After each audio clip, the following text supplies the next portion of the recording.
পৃথিবীতে সবচেয়ে অসহায় সে, যে নিজের মনের কথা তার প্রিয় মানুষগুলোর কাছে বলতে গিয়েও বলতে পারে না। হ্যালো এভরিওয়ান, শুভ সকাল। আমি আছি আপনাদের সাথে, আমি আকিবুল নাহার। আপনারা এই মুহূর্তে যে যেখান থেকে বসে আমার ভিডিও দেখছেন, আশা রাখছি আপনারা সবাই ভালো আছেন, সুস্থ আছেন এবং নিরাপদে আছেন। আলহামদুলিল্লাহ, আমিও ভালো আছি। এখন শীতের মৌসুম, এই সময় তো বৃষ্টি হয়ই না আর হবেও না। এখন শুকনো মৌসুম, এর জন্য গাছপালাতে বিকাল কিংবা সকালে পানি দিতে হয়। কিন্তু সবজি খেতে প্রতিদিন সকাল কিংবা বিকালে পানি দিলেই কিন্তু হয় না। সবজি ক্ষেতের পরিমাণটা একটু বেশি, সামান্য পানি দিয়ে কিন্তু পুরো সবজি ক্ষেতের মাটি কিন্তু ভিজানো সম্ভব না। তাই সবজি ক্ষেতের পুরো মাটি ভিজানোর জন্য বাড়িতে যে মোটর আছে ওই মোটর দিয়েই আর কি পানি দেওয়ার ব্যবস্থা করা হয়েছে। আমি পুরো ক্ষেতকে ভিজানোর জন্য একটু নালা করে দেওয়ার চেষ্টা করেছি। যে জায়গায় শুকনো ছিল কিংবা যে পানি যেতে পারছিল না, আমি সেই জায়গাগুলোতে বাটি দিয়ে পানি ছিঁচে দেওয়ার চেষ্টা করেছি। এই জমিতে একটু বালুর পরিমাণটা একটু বেশি, কয়েকদিন আগেই পানি দেওয়া হয়েছিল, তারপরেও তাড়াতাড়ি শুকিয়ে গিয়েছে। ক্ষেত শুকনো দেখে ওই যে লাল শাক আর পেঁয়াজগুলো অতটা বড় হচ্ছিল না, এর জন্যই পুনরায় পানি দেওয়া। এখানে বেগুনের চারা রোপণ করা হয়েছে, বেগুনগুলো অতটা বড় হচ্ছিল না, এখন ফুল আসার কথা, ফুল আসছিল না। এখন তো পানি দেওয়াই হলো, হয়তো এখন তাড়াতাড়ি ফুল আসতে পারে। আচ্ছা, আপনারা যারা আমার ভিডিওটি দেখছেন, প্লিজ আমার ভিডিওটিতে একটা লাইক দিয়ে যাবেন। আপনাদের ছোট্ট একটা লাইকই আমার ভিডিওটি অনেকের কাছে পৌঁছে দিতে সাহায্য করবে। আর যদি আমার ভিডিওটি বেশি ভালো লেগে থাকে, চাইলে আপনি সাবস্ক্রাইব করে আমার সঙ্গে থাকতে পারেন। আর যারা অলরেডি এই কাজটি করে ফেলেছেন, তাদেরকে জানাই অসংখ্য ধন্যবাদ।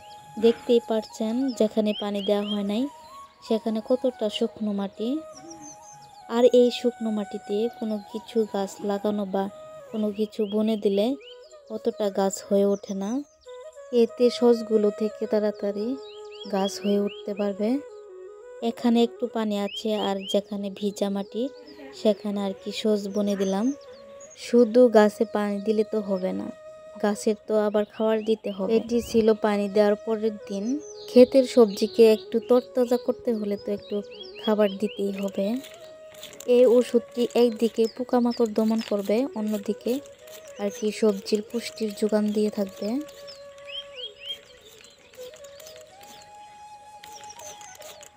এদিকে আমার শ্বশুর সার দিচ্ছেন আর অন্যদিকে আমি বেগুনের গাছগুলোতে বিষ দিচ্ছি।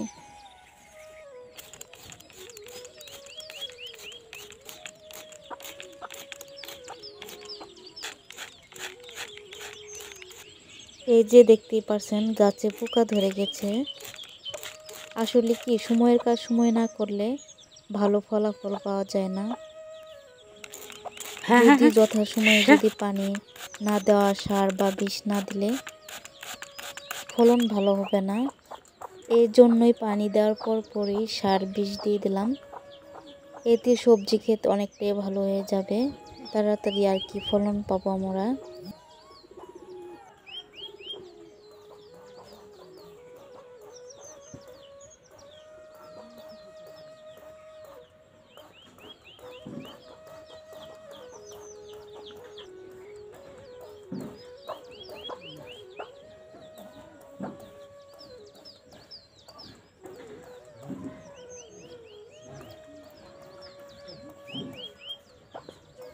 এখন সবজি খেতে যত্ন নেওয়া শেষ, এখন আর কি বিকালে রান্না করতে হবে।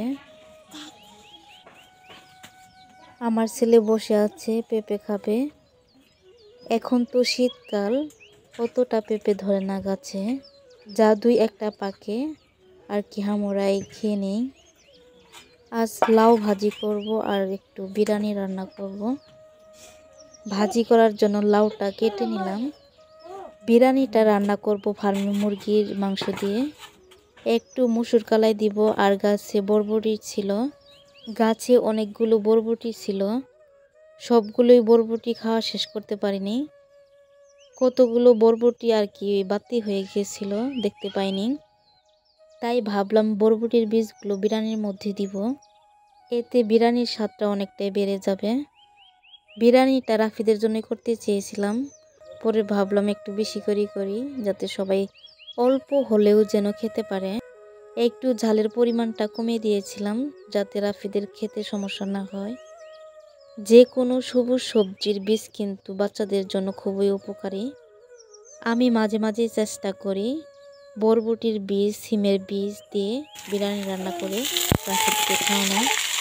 লাউ কাটা শেষ করে লাউ ভাজিগুলো ধুয়ে নিলাম। এরপর চুলাতে কড়া বসিয়ে দিলাম।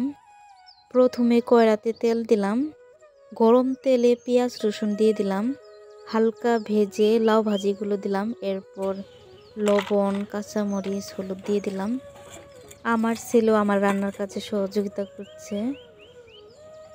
এদিকে ভাজি হতে থাক, অন্যদিকে আর কি বিরিয়ানির জন্য সব উপকরণগুলো রেডি করে নিই।